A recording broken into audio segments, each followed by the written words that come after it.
Hello friends, good morning. কানগপু মাম্মা চ্যানেলে আরেকটা নতুন ব্লগে তোমাদের সকলকে স্বাগত জানাচ্ছি। আশা করি তোমরা সকলে ভালোই আছো, আমরাও খুব ভালো আছি। আর আজকে রবিবার, এখন ওই 1:30টা মতো বাজে। আর আকাশটা দিয়ে দেখালাম, একদিক থেকে কেমন মেঘ ধরে ধরে এসছে আর একদিক থেকে পরিষ্কার। আর আমি সকালবেলা জামা কাপড়গুলো কেচে ছাদে মেলে দিয়ে গিয়েছিলাম। চলো, আজকে রবিবার যেহেতু, তাই আমার বাবা আসবে।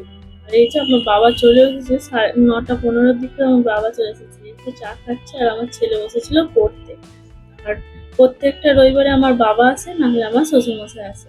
আগের রবিবারে আমার শ্বশুরমশাই এসেছিল, এই রবিবারে আমার বাবা আসছে।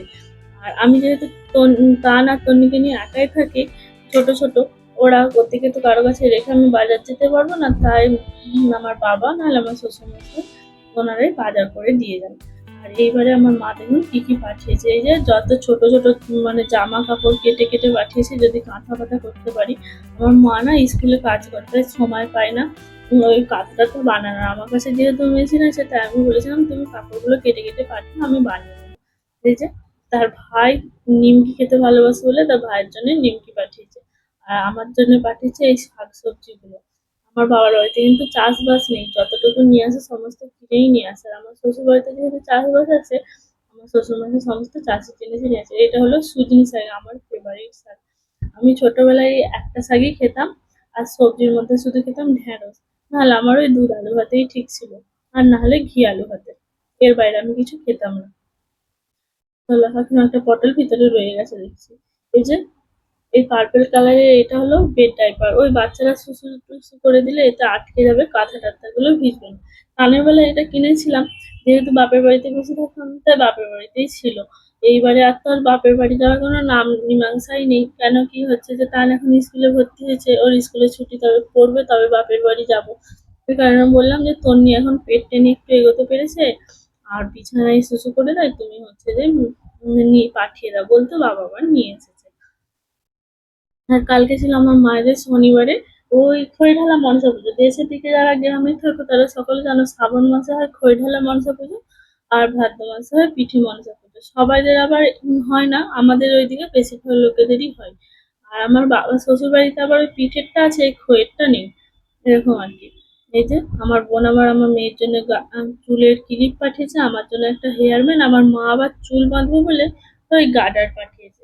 মা বলেই হয়তো সম্ভব, সমস্ত কিছু একটা একটা করে পাঠিয়েছে। আর এই যে মুরগিও পাঠিয়েছে ঠাকুরের প্রসাদ হিসাবে।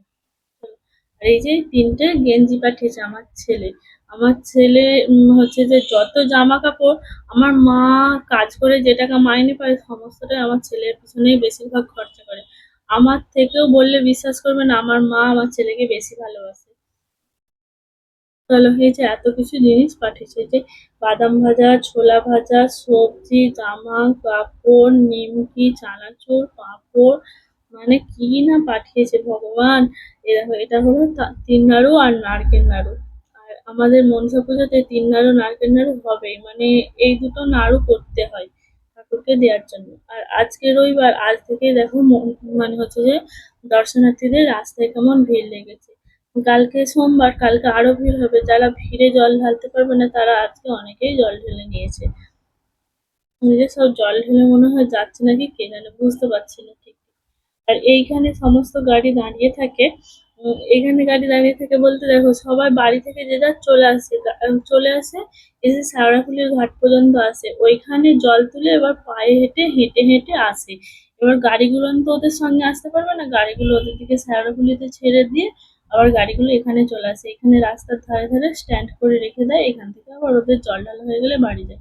ওই যে রাস্তার ওপাশটা দেখেছো, এই গাড়িটাই করে এসেছে, এদের সব জল ঢালা হয়ে গেছে, ওইখানে সব জামা কাপড় মিলে দিয়ে সব রেস্ট করছে। আর এই যে সন্ধ্যাবেলা দাদুর কাছে দুজনে ভাই আর বোনে আদর খাচ্ছে। আর এটা হলো আমাদের রাতের ভিউ। দেখো যতদূর চোখ যাবে ততদূর বড় বড় বাস আর ছোট ছোট লরি, এতে করে সমস্ত দর্শনার্থীরা এসেছে সব বাবার মাথায় জল ঢালতে। দেখেছো, মানুষের ইচ্ছা শক্তির কাছে সত্যি সমস্ত কিছু হার মানবে। এত পরিমাণে ভিড় হয়, তাও কত শত শত মানুষ এসেছে তারা বাবার মাথায় জল ঢালবে বলে। এই গাড়িটা আবার তো লাইটে কি সুন্দর সাজিয়েছে, দেখেছো। কালকে আরো ভালো ভালো মানে হচ্ছে যে লোকজন, আরো সমস্ত কিছু আসবে। তো কালকে আলাদা একটা ব্লগ করবো। চলো, আজকের ব্লগটা এখানেই শেষ করছি। আশা করি তোমাদের ভালো লেগেছে। আর এরকম নিত্য নতুন ভিডিও পাওয়ার জন্য আমার চ্যানেলের পাশে থেকো। আর অবশ্যই কমেন্ট করে জানিও আমি কি ধরনের ভিডিও তোমাদেরকে দিতে পারি। চলো, তোমরা সকলে ভালো থেকো আর সুস্থ থেকো আর সবাইকে ভালো রেখো।